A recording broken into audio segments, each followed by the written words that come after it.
출애굽기, 성경의 두 번째 책인데요. 창세기 끝에서 아브라함의 손자 야곱이 70명이나 되는 그의 가족을 이끌고 이집트로 내려갔던 내용에서 이어집니다. 야곱의 11번째 아들 요셉은 이집트에서 두 번째 높은 총리 자리에 오르고 기근으로부터 온 가족을 구해내죠. 이집트의 왕 바로는 이 가족에게 안전한 피난처를 제공하며 살도록 해줍니다. 마침내 야곱이 죽고 요셉과 다른 형제들도 이집트에서 생을 마칩니다. 약 400년 후 출애굽 이야기가 시작됩니다. 출애굽기라는 이름은 전반부에 일어나는 이스라엘의 이집트 탈출 사건을 가리키고 후반부는 시내산 기슭에서 벌어집니다. 이 비디오는 전반부만 다룰 텐데요. 이스라엘은 수세기 동안 생육하고 번성하여 땅에 가득하게 됩니다. 이 구절은 의도적으로 하나님이 에덴 동산에서 인류에게 베푸신 복을 반복하는데요. 이 중요한 사실을 다시금 기억하게 하기 위해서죠. 인류는 하나님의 복을 죄와 반역 때문에 빼앗기고 말지만 하나님은 아브라함의 가족을 통해 온 세상에 그분의 복을 회복하기로 결정하십니다. 그러나 새로운 바로는 이스라엘을 축복으로 여기지 않고 오히려 늘어나는 이스라엘 이민자들이 권력을 위협한다고 생각합니다. 창세기에서처럼 인류는 하나님의 복에 반역하는데요. 여기서 바로는 하나님의 복의 근원인 이스라엘 민족을 멸망시키려 하죠.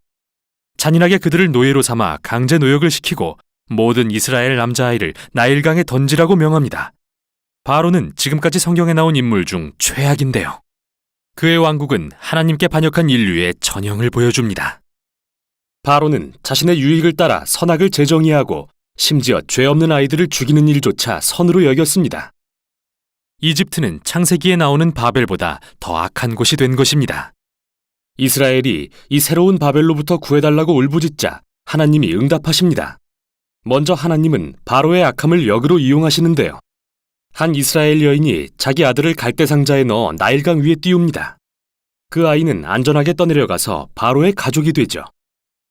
모세라고 이름 붙여진 아이는 자라서 마침내 하나님이 바로의 악을 심판하시는 도구로 쓰임받게 됩니다. 유명한 장면인데요. 타는 떨기나무 가운데서 하나님이 모세에게 명하시길 바로에게 이스라엘을 보내라고 명령하라 하십니다.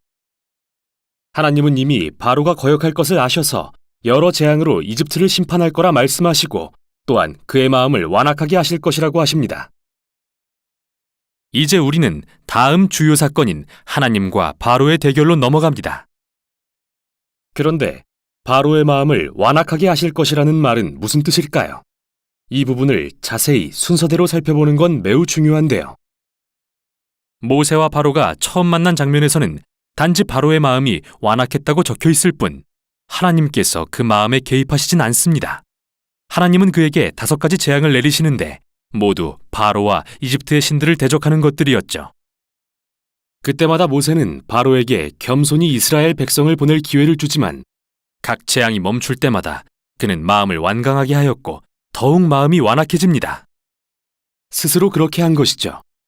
결국 또 다른 5가지 재앙을 맞게 되는데 이제는 하나님이 그의 마음을 완악하게 하시기 시작합니다. 이야기의 핵심은 이것인데요. 하나님은 바로가 그분의 명령을 거스를 것을 아셨음에도 불구하고 여전히 옳은 일을 할 기회를 주셨다는 것입니다.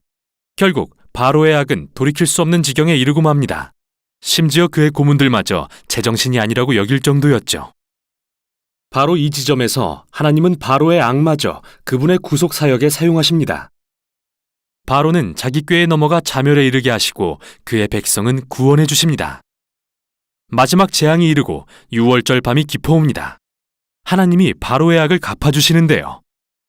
그가 이스라엘 아이들을 살해했듯이 하나님은 마지막 재앙을 통해 이집트인들의 장자를 죽이기로 정하십니다. 바로와 달리 하나님은 어린 양의 피를 통해 탈출할 길을 열어주십니다. 여기서 이야기는 멈추고 이스라엘의 절기인 6월절이 자세히 소개됩니다. 이스라엘이 이집트를 탈출하기 전날 밤 그들은 어리고 흠없는 양을 죽여 그 피를 문설주에 바릅니다. 하나님의 마지막 재앙이 이집트를 뒤엎을 때 어린 양의 피를 바른 집은 넘어가고 장자의 목숨을 구할 수 있었죠.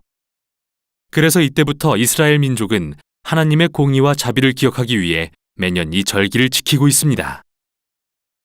그러나 바로는 교만하고 거역한 마음 때문에 자기 아들을 잃게 되고 하는 수 없이 이스라엘을 놓아줍니다. 그러나 이스라엘 노예들이 이집트를 탈출하기가 무섭게 바로는 마음을 바꾸어 먹습니다. 군대를 모아 최후의 결전을 위해 이스라엘 민족을 쫓아갑니다. 이스라엘 민족은 홍해를 무사히 건너지만 바로는 자멸의 길로 뛰어들고 말죠. 이 탈출기는 성경에 나오는 첫 찬양으로 결론을 맺는데요. 바다의 노래라는 찬양입니다. 마지막 소절에서 주가 왕으로 다스리심을 선포하고 시로 하나님의 나라에 대해 노래합니다. 하나님이 어떻게 세상의 악을 부수시며 악의 노예가 된 자들을 구속하시는지 이야기하고 하나님이 자기 백성을 약속의 땅으로 인도하시며 그들 가운데 거하실 것을 선포하는데요. 이 이야기는 하나님이 왕 되신 백성의 모습이 어떠한지 보여줍니다. 이스라엘의 찬송이 끝나고 이야기는 급변합니다. 이스라엘 민족은 광야에서 시내산을 향해 걸어갑니다. 배가 고프고 목이 마른 그들은 모세와 심지어 구해주신 하나님까지 원망하기 시작합니다. 이집트에서의 삶이 좋았다며 그리워합니다. 믿기지 않죠. 인자하신 하나님은 광야에서 음식과 물을 공급해 주십니다. 하지만 이 이야기들은 어두운 그림자를 드리웁니다. 정말 이스라엘의 마음이 바로의 마음처럼 완악해지기라도 한 것일까요?